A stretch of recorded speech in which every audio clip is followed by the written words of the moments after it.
আমি প্রথমে গরম জল দিয়ে দিয়েছি, তারপরে সিদ্ধ করতে দিয়েছি। এখনো সিদ্ধ হয়নি, হবে। তো আমি একটা থালা ঢাকা দিয়ে দিচ্ছি, থালাটা ঢাকা দিয়ে দিলাম, এখন সিদ্ধ হোক। এবার আমি পেঁয়াজটা কেটে নেব।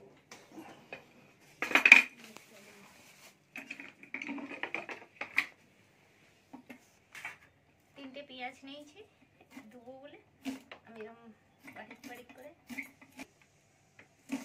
ফটাফট কেটে নেব।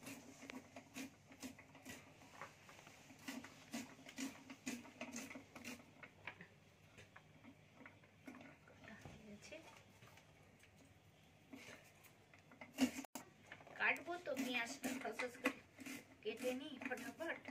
কাটার পর এবার রসুনটা একটু ছুলে নেবো, টমেটো কেটে নেবো।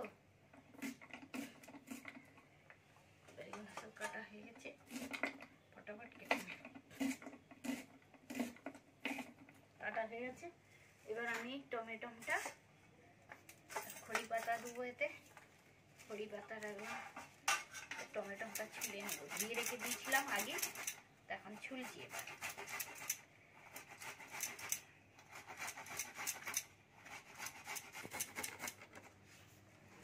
রসুনটা ছুলে নিলাম, বাটিনি তো, এটা একটা এর মধ্যে দিয়ে ছুলে নিচ্ছি।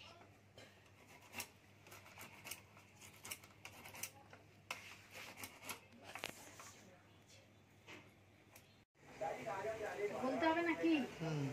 চালের আটার পুরি আমি একটু বেলে নিয়েছি আগে। এটা চালের আটার পুরি বানাচ্ছি, আপনারা দেখতে থাকুন। আমি হাতে করেই বানিয়েছি, শুধু চালের আটার পুরি বানানো। আগে আটাটা মাখিয়ে নিয়েছিলাম, এখন ভাবছি সেটাই দেখাচ্ছি। চালের আটার দেখো কি সুন্দর ফুলছে, এত সুন্দর ফুলছে। আটা ময়দার চেয়েও ভালো ফুলছে। এরকম আপনারা বানিয়ে খেয়ে দেখবেন, আপনাদের খুব ভালো লাগবে। আমি অন্তত বানাই চালের আটার পুরি, পুরো যেরকম ময়দা আটার মতন না, এটা চালের আটার পুরি। আমি আটাটা আগেই মাখিয়ে নিয়েছি, তারপরে ওই জন্য বেলাটা দেখাবো। এখনো বেলতে আছে। চালের আটার পুরি সুন্দর ফুলছে, দেখুন। সুন্দর হাতে করে বেলে নিয়েছি। একটা বাড়বো হাতে করে, বেলুনেও বেলা যাবে, হাতেও করা যাবে। হাতে তো করা যায়, বেলুনেও করা যাবে।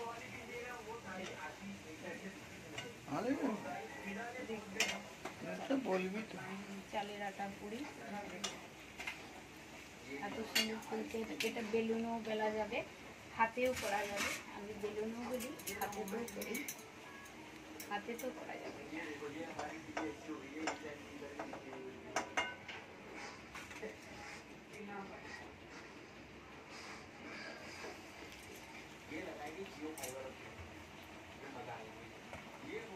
হাতে করেও বেলতে পারবে, বেলুন কাটেতেও বেলা যাবে। এগুলো আমি গরম জলে না, আমি ঠান্ডা জলে মাখিয়ে করেছি।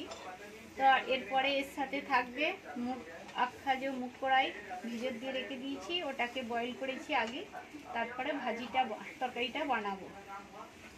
এত সুন্দর চালের আটার পুরি দেখুন, একটাও এদিক ওদিক হয় না, সব ফুলছে। যে কোটাই বানিয়েছি সব ফুলে যাচ্ছে।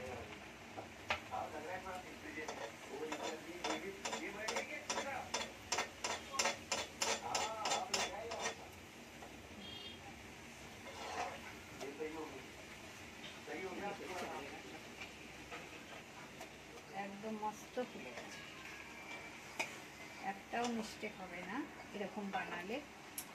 আর বেলুন কাটেও বানিয়ে দেখতে পারবো। আমি বেলুন কাটে একটু বানিয়ে দেখাচ্ছি। আমার একটু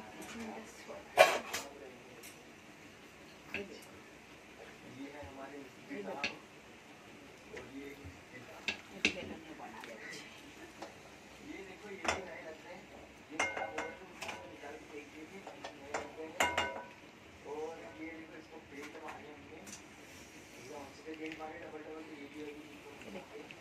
বেলুনে বেলুন কাটেও আমি বানাতে আছে, আমি আগে বানিয়ে নিয়েছি। এই কিচিংয়ের লাদিতেও হবে, সবেতেই বানানো যাবে।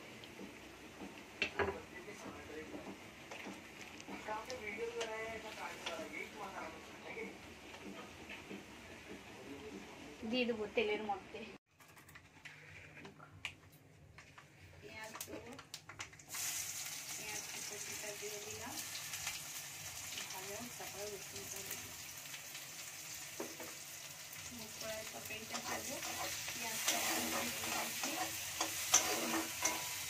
পেঁয়াজটা ভাজা হোক, তারপরে রসুনটা দেবো।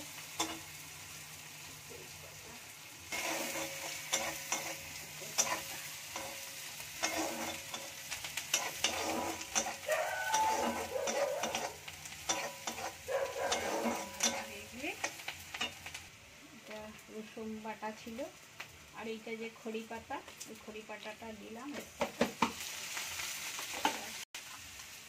1 চামচ হলদি পাউডার, আর এইটা 1 চামচ লঙ্কা পাউডার, আর এইটা হচ্ছে মিক্স মশলা চামচ।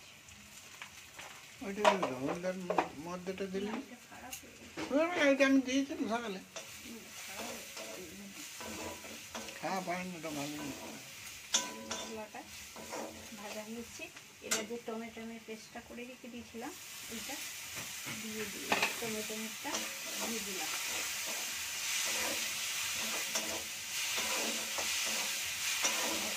দিয়ে ধনে পাউডার ছেড়ে দিয়েছে মশলাটা। আমি তো অল্প তেলে রান্না করি, বেশি তেল দিই না। এটা সিদ্ধ করেছিল, ওইটা ঢেলে দিলাম মশলার সাথে, দিয়ে কষবো।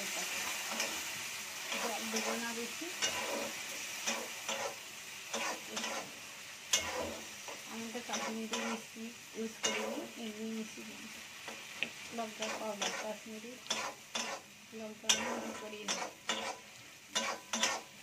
এরকম করে চালের পুরির সাথে করে রেখে দিয়েছিলাম, ওই জলেতেই ভাজিটা করে নেব। পুরো ভাজি পর্যন্ত আমার বানানো হয়নি, আমার শরীর খারাপ করেছিল, ওই জন্য আজকেই আমি এই চালের পুরি বানালাম।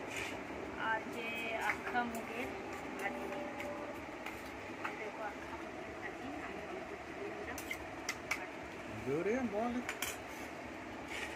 আখা যে গোটা মুগ কড়াইটা থাকে সেইটা ভাজি বানিয়েছি, এতে একটু লেবুর রস দিয়ে দিলে খুব সুন্দর লাগবে খেতে। একবার খেলে বারবার খেতে ইচ্ছা হবে আপনাদের।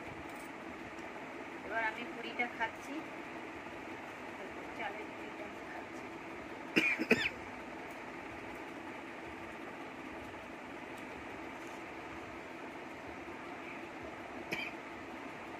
সুন্দর হয়েছে, এরকম ভাজি আপনারা বানিয়ে খেয়ে দেখবেন।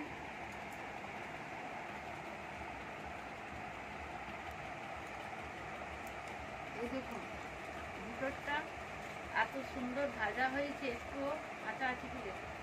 আটার পুরির চেয়ে চালের পুরি অনেক সুন্দর হয়। একবার যদি বানিয়ে খেয়ে দেখবেন, এই গোটা কড়াইয়ের সাথে তরকারি করে খেয়ে দেখবেন, বারবার খেতে ইচ্ছা করবে।